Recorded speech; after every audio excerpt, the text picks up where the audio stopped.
Dyson Pencil Vac absolutely sucks, but to know if I'm talking about the power of this beast, sucking ability, or if the product's a dud, well, you just have to stay tuned and see.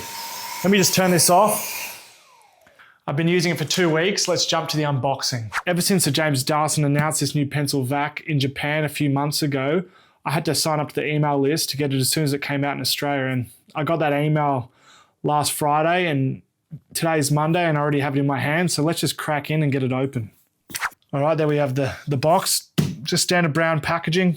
All right, we've got some pull tabs here. I love this brown minimalist packaging. I've mentioned in other videos. I love these sketch drawings, illustrations of internals. Just it's a good way to display a product, real simple. I got no idea how this is going to look inside, but let's have a look. All right, I can't actually see. Okay, cool, some manuals. I'm going to hold it up now without the instructions so you can get a good look. All right, firstly, this looks like the battery pack to me. So let's slide that out. Jeez.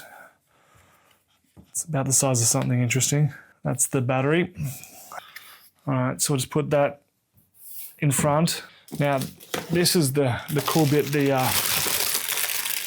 4 conical brushes that spin in alternate directions. That's very cool. They feel quite soft, well made, and it's supposed to be able to turn on the dime, not much friction, and also laser lit from front and back to see all the dirt you missed. So that's pretty cool. Okay, this looks like the actual part that's vacuum. Well, because it's a pencil, it's really, on first glance, pretty hard to discern which part, because again, it's just slim. You know, when he did the release, he literally just picked it up out of the background and no one noticed it was sitting there, which was a pretty cool reveal. I love that sort of stuff. It's Steve Jobs pulling the iPhone out of his pocket.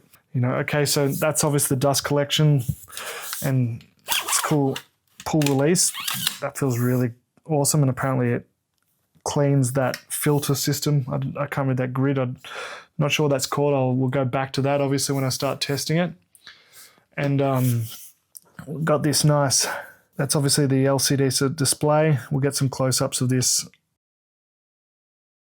So we've got that. I'm guessing that battery just clicks in like this. I've not read the instructions, but geez, that's pretty self-explanatory, and that's cool. So before I connect it all together, I'm just going to see what else is in the box. So we've got,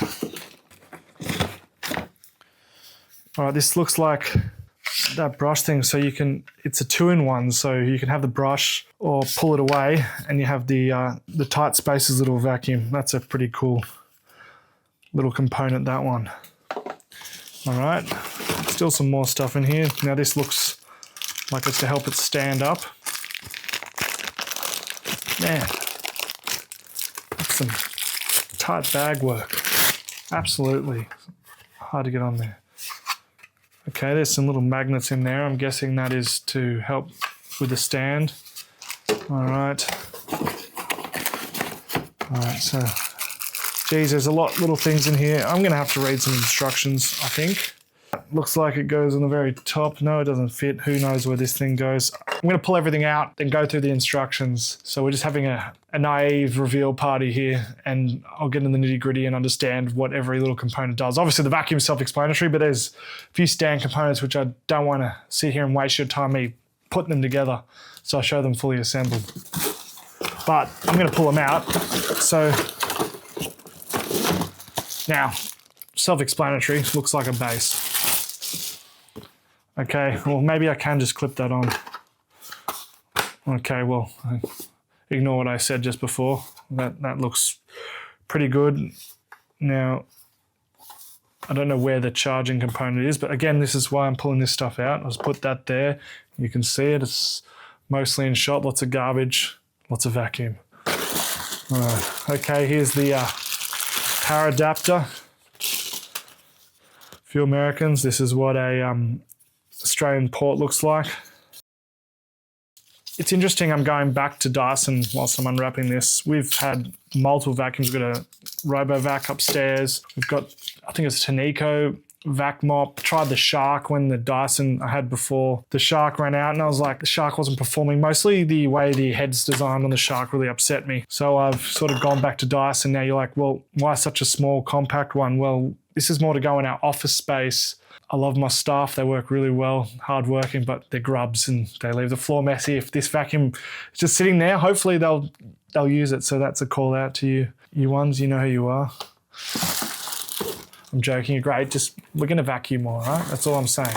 The only component I can't figure out where it goes is this thing here. But there's like a little key clip here.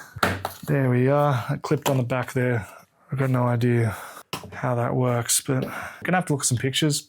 Okay, so click, click, click. Okay, look, there's some really clear instructions on the inside of the box. Pretty self-explanatory. Now I see it, and I've got all the clicks right. I just don't know where the charging port runs through there, like where the wire comes out. Okay, well, there it is on the back right there. We'll stand it up, see how it stands, and then we'll call that for the unboxing, and we'll get into testing, seeing how it functions, because I'm really keen to actually use this thing, see how long the battery life, it says half an hour, see how long it goes for, see how it picks up. They say not to use it on carpet, but we're going to try that too, because why not? It's a vacuum. It should be able to do carpet. Like, it's not a bloody mop, is it? So, you know, we'll see. All right, so this clips on very clearly like this.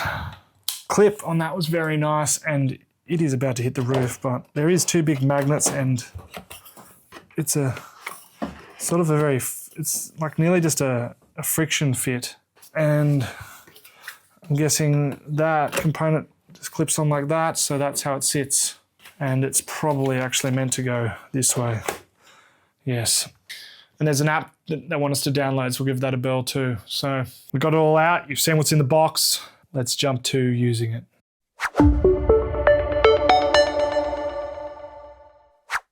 Let's start with the cost. It's 949 Australian dollars, and since it's not out in the US market yet, I can only hazard a guess of what the cost will be. I reckon around $599 US dollars when it launches early next year. Have a guess in the comments and we'll see who's right. Probably not me. All right, some quick stats. Run time, 30 minutes in eco mode. Charge time, 3.5 hours. The width is only 38 mils or 1.5 inches. The height, 1.16 meters or 3.9 feet. And the power is 55 AW or air watts. I'm not a vacuum head, so do with that what you will. The filtration is good at 99.9%, which is down to 0.3 of a micron. The first thing Dyson wants you to do is hook up the Pencil Vac to your phone via the app. Don't worry, your vacuum works fine without having to hook it up to the app. It easily connects via Bluetooth, and it even installed a firmware update as soon as I connected the vacuum to my phone. Probably the best part of the app is the instructional videos, simple guidance on maintenance, troubleshooting and cleaning. We'll cover the cleaning of the filter later, but first, let's vacuum. I began by vacuuming the fine pile carpet in the office, which is actually the main reason we purchased the Pencil Vac. It handled it with no problem at all. The head glided smoothly, picked up pretty much everything, except for a few big pieces of cardboard you might see me picking up here. No handheld vacuum would pick that up, and didn't struggle in the slightest with all the dust and smaller stuff. So for daily cleaning on finer carpets, it's absolutely perfect. Another big advantage is the slim design because it doesn't have a large bin on the top or a big battery or a big handle. The vacuum is light and narrow, and it can get under things really easily. Low chairs or low cabinetry, and much easier to get underneath stuff, get all that dust you couldn't get before. Fluffy cone head also has no plastic coverings on the ends, which leaves the soft head exposed at the edge, which makes it really easy to run up against skirting boards and get in tight corners that you'd normally miss with a normal vacuum or have to change to a fine point to get in those areas. And also the 360 swivel head just makes it easy to get around the corners. And one of the standout features we've found is the green LED illumination built on the head, but not at the front and the back, because when you're picking up dirt, you see the dirt you need to pick up, and you can see it's picked up from the other light that's lit out the back. And obviously, because it spins at 360, you have the light both ways, which is fantastic and surprisingly satisfying. All right, we nailed the office. Next, I moved into another room with thicker pile carpet to really put it to the test. And yeah, here it did an okay job. I hadn't noticed, it was picking up the dirt fine, but I noticed the head stopped spinning a few times. And when this happened, I had to quickly switch the vacuum on and off, and then it would run again. It's not a deal breaker, but if your whole house is full of thick carpet, then I wouldn't bother. But we have mostly fine carpet and wooden floors, so no issue here. But I thought I'd make a note of that. When I was editing, I forgot to mention about the 3 powers that it has. It has Eco Mode, Medium, and Boost. And the best part about this is that it shows you the amount of time you have left whilst using in each mode. I just thought I'd add that in when I was editing. So overall, in a single charge, I managed to clean the office, 4 bedrooms, living room, kitchen, and still had charge to spare. The new Fluffy Cones cleaner head, particularly nice to use because it just floats across, giving you this feeling of the vacuum being self-propelled. With a slim 38mm shaft, it's just light and easy to handle and not awkward at all. The head is designed to also spit out any hair instead of getting tangled in the rollers. Couldn't find any long hair this time, and I didn't feel like waiting for my wife to fall asleep to acquire some. Maybe if I do a 6-month review video and test the battery and see how the vacuum head's faring, and so we'll check back then and maybe we'll get that hair. The other head that comes with it, Rotating Combi-Crevice Tool. Geez, they need to work on their naming of these things.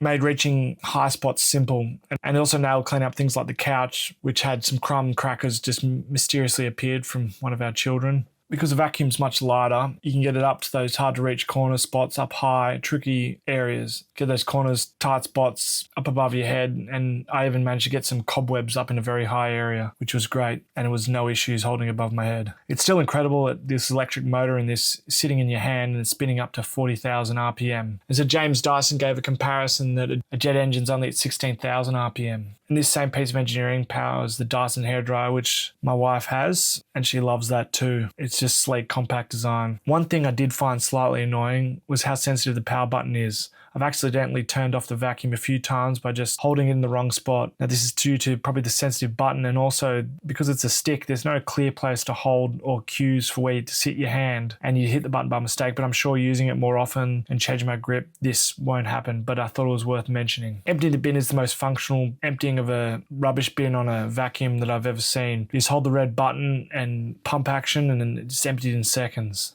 Charging is cable free. The Pencil Vac has magnetic contacts that it charges through, and it just clicks on and starts charging. No need to plug anything in. Another nice touch is that it automatically turns off when you put in the dock, so you don't really have to switch it off as well. It's just one less press. Small thing, but pretty cool. Changing the filter, the app will prompt you to do this when it's time. You just flip over the tube and pull this button to release, and it removes the filter. You just run underwater and clean the tube in the same manner. You just got to make sure everything's completely dry before reassembling. There's an excellent video in the app, but this process itself was quite quick and simple.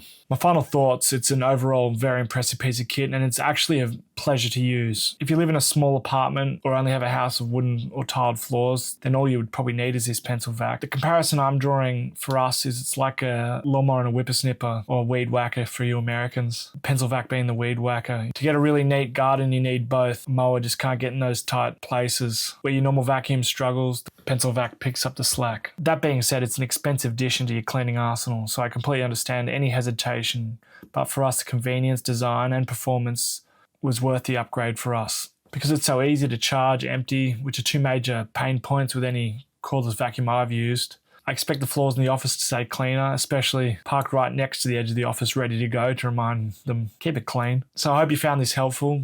If you enjoyed it, please subscribe. Check out any other videos on the screen that are popping up just here. And we've got more videos on the way. See you in the next one.